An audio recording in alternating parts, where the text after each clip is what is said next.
আমাদের ভাগ্য নষ্ট হয় আমাদের কারণেই। আমরা আমাদের ভাগ্য নষ্ট হওয়ার পিছনে সব থেকে বড় দোষী, সব থেকে বড় দায়ী।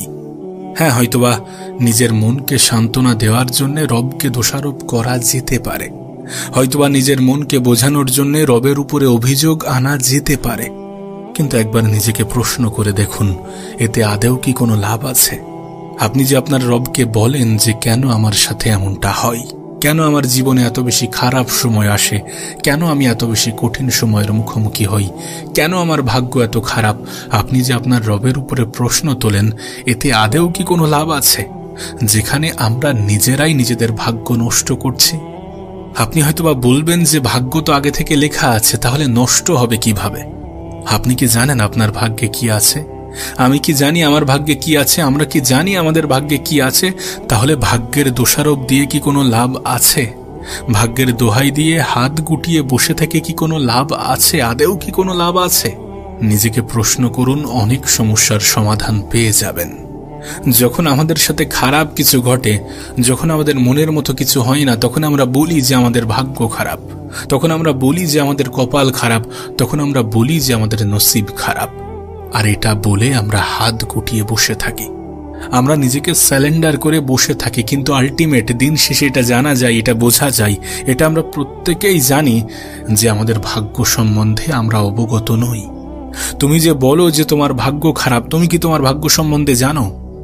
জীবনের কোনো একটা ক্ষেত্রে হয়তোবা আমি বিফল হয়েছি, জীবনের কোনো একটা ক্ষেত্রে হয়তোবা আমি জিততে পারিনি, তার মানে এমনটা নয় যে আমি হেরে গেছি, তার মানে এমনটা নয় যে আমার জীবনে আর ভালো কিছু ঘটবে না, আমার জীবনে আর কখনো পরিবর্তন আসবে না, আমি জীবনে বড় কিছু করতে পারবো না, আমার ভাগ্য খারাপ। মনে রাখবেন, আমাদের রব আমাদেরকে ছোট জিনিস থেকে বঞ্চিত করে অনেক সময় অনেক বড় জিনিসকে উপহার হিসাবে আমাদের জীবনে পাঠান। আপনি কেন এমন ভাবে ভাবেন না যে কোনো কিছু থেকে আপনাকে বঞ্চিত করা হচ্ছে মানে হতে পারে আপনার জন্য কোনো বড় পুরস্কার অপেক্ষা করছে? আর এমনটা কি হয় না? হয়। আমি আমার নিজের জীবনে অনেক ছোট ছোট ক্ষেত্রে বিফল হয়েছি, এবং তখন হয়তোবা আমার মনে হয়েছিল যে আমার জীবনে কিছু হবে না, আমি পড়াশোনায় খুব ভালো স্টুডেন্ট না, তার মানে আমার জীবনে কোনো কিছু হবে না, আমি জীবনে কিছুই করতে পারবো না। বিষয়টা কিন্তু এমন নয়। একটা মানুষ সব সময় সব কিছুতে পারদর্শী হয় না। আপনি হয়তোবা কোনো কিছুতে দুর্বল, কিন্তু আপনার বন্ধু হয়তোবা সেই ক্ষেত্রে পারদর্শী। আবার এমনটাও হতে পারে যে আপনি যে ক্ষেত্রে পারদর্শী, আপনার বন্ধু হয়তোবা সেই ক্ষেত্রে দুর্বল। আর আমাদের রব আমাদেরকে নিঃস্ব করে পাঠাননি, আমাদের প্রত্যেকের মধ্যেই এমন কিছু জিনিস দিয়ে পাঠিয়েছেন যেটা দিয়ে আমরা আমাদের জীবনটাকে সুন্দর করতে পারি, পরিবর্তন করতে পারি। দেখেন, কোথাও আপনার মূল্য দেওয়া হচ্ছে না, তার মানে হতে পারে আপনি ভুল জায়গায় অবস্থান করছেন।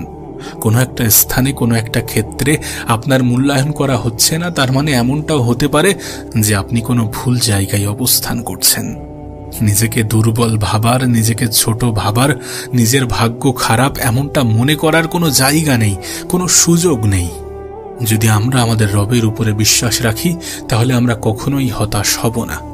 যদি আমরা আমাদের রবের উপরে বিশ্বাস রাখি, তাহলে কখনোই আমরা আমাদের রবকে প্রশ্ন করব না, এমন কোনো প্রশ্ন করব না যেটা শোনার পরে আমাদের রব আমাদের উপর থেকে নারাজ হয়ে যান। দেখুন, আমরা হয়তো অনেক সহজে হার মেনে নিতে পারি এটা বলে যে আমাদের ভাগ্যটা খারাপ।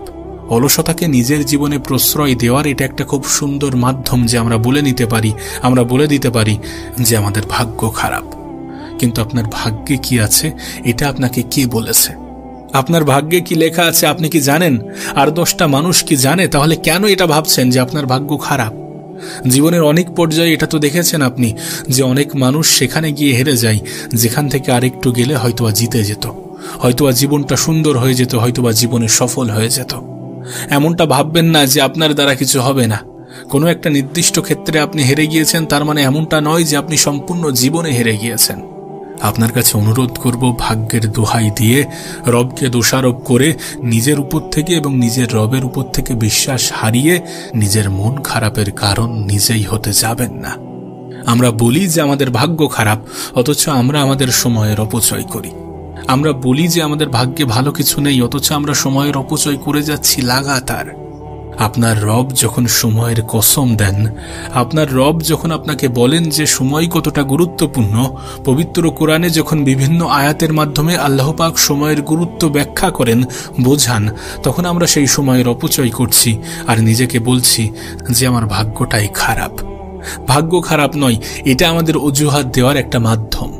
ব্যর্থতা আসে, মানুষের জীবনে সফলতাই একমাত্র অংশ নয়। মানুষের জীবন দুটি অংশে বিভক্ত, এক হচ্ছে ব্যর্থতা, এক হচ্ছে সফলতা। আর বেশিরভাগ মানুষের জীবনে সফলতা আসার আগে ব্যর্থতাই আসে। বেশিরভাগ মানুষ জীবনে সফলতার মুখ দেখার আগে অনেকবার ব্যর্থতার মুখোমুখি হয়ে থাকে। আমি তো বলবো, আপনার জীবনে যদি ব্যর্থতা আসে তাহলে এটা আপনার জন্য একটা মেসেজ যে সফলতাও আপনার খুবই সন্নিকটে। হতাশ হবেন না, নিরাশ হবেন না, রবের উপর থেকে বিশ্বাস হারাবেন না। নিঃসন্দেহে তিনি সর্বশ্রেষ্ঠ পরিকল্পনাকারী। নিঃসন্দেহে তিনি আপনার শুভ আকাঙ্ক্ষী, আমাদের শুভ আকাঙ্ক্ষী। তিনি জানেন আমাদের জন্য কোনটা সঠিক, আমরা জানি না। সেই জন্য যখন আমাদের সাথে খারাপ কিছু ঘটে, আমরা মনে করি যে আমাদের সাথে সত্যি খারাপ কিছু হয়েছে, কিন্তু বাস্তবে এমনটা নয়। অনেক সময় খারাপ কিছুর মধ্যে ভালো কিছু লুকিয়ে থাকে। যেটাকে আমরা খারাপ ভাবছি, হতে পারে সেটা আমাদের জন্য খারাপ নয়। এটা রব বেতার জানেন। রব আমাদের থেকে ভালো জানেন। তিনি তো আমাদেরকে স্পষ্ট করেছেন, আমাদেরকে জানিয়েছেন যে তিনি আমাদের পরীক্ষা নেবেন। এ পৃথিবী তো আরাম আয়েশের জায়গা নয়। এখানে পরিশ্রম করতে হবে, এখানে স্ট্রাগল করতে হবে, এখানে দুঃখ কষ্টের মুখোমুখি হতে হবে। এটা তো আপনার রব আপনাকে স্পষ্ট করেছেন। তাহলে কেন এমনটা ভাবছেন যে পৃথিবী জান্নাত? যদি জান্নাত না ভাবতেন তাহলে সব সময় যে সুখে থাকবেন, কেন এমনটা মনে করছেন? যাদের জীবনে কষ্ট বেশি তাদেরকে রব বেশি ভালোবাসেন। যখন আপনার রব এগুলোকে স্পষ্ট করেন, তখন কেন আপনি আপনার রবের উপরে সন্দেহ করেন?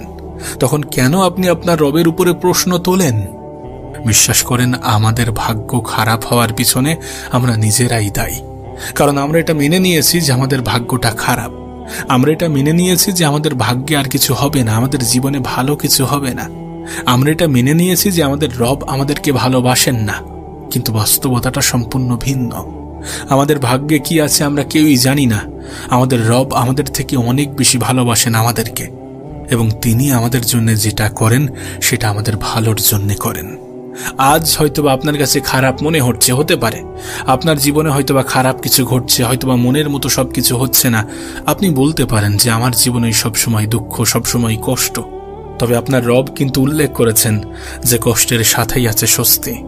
আর এটা উল্লেখ করে আপনার রব আপনাকে বোঝাতে চাইছেন যে হতাশ হইও না, নিরাশ হইও না, মন খারাপ করো না, আমার উপর থেকে বিশ্বাস হারিও না। দেখুন, আমরা আমাদের রবের উপরে বিশ্বাস রাখি না রাখি তাতে রবের কোনো যায় আসে না। আমরা আমাদের সৃষ্টিকর্তা, আমরা আমাদের আল্লাহর উপরে আস্থা ভালোবাসা রাখি না রাখি তাতে তানার কোনো যায় আসে না। তবে হ্যাঁ, তিনি খুশি হন। তিনি খুশি হন যখন তানার সৃষ্টি, যখন তানার বান্দা তানাকে ডাকেন, তানাকে স্মরণ করেন। তাই বলবো, জীবনের কঠিন সময়গুলোতে, খারাপ সময়গুলোতে আমার ভাগ্য খারাপ, আমার কপাল খারাপ এমনটা না ভেবে নিজের রবকে স্মরণ করুন এবং বলুন, আপনি আমাকে জীবনে যতটা দিয়েছেন তার জন্য আপনাকে কোটি কোটি শুকরিয়া। আর আমি জানি আমার জীবনের এই কঠিন সময়, খারাপ সময়গুলো ক্ষণিকের। আমি জানি আপনি আমার জীবনে পরিবর্তন এনে দেবেন। আমি জানি আপনি আমাকে সুখের মুখ দেখাবেন। আপনার উপরে সম্পূর্ণ আশা, বিশ্বাস, ভরসা, আস্থা সবকিছু আছে।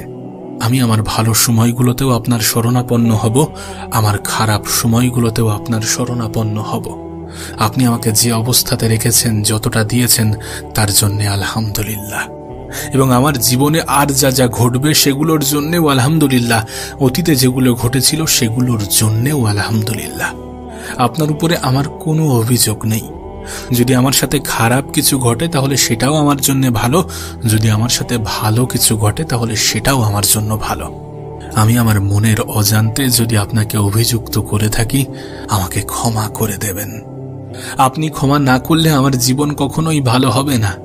আপনি ক্ষমা না করলে আমার জীবন কখনোই সুন্দর হবে না। আপনি ক্ষমা না করলে আমার কাছে সবকিছু থাকা সত্ত্বেও আমি মানসিক শান্তি পাব না।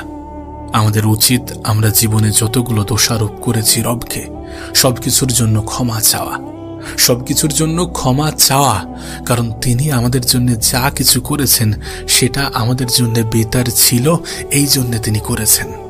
আর সঠিক সময় এলে এটা আপনি নিজেও বুঝে যাবেন যে আমাদের পরিকল্পনা এবং রবের পরিকল্পনা সবসময় এক হয় না। বুঝে যাবেন যে রব কখনোই তার বান্দার খারাপ চায় না। সঠিক সময়ে আপনাকে সবকিছু বলে দেবে, কারণ আমি শুনেছি সময়ই কথা বলে।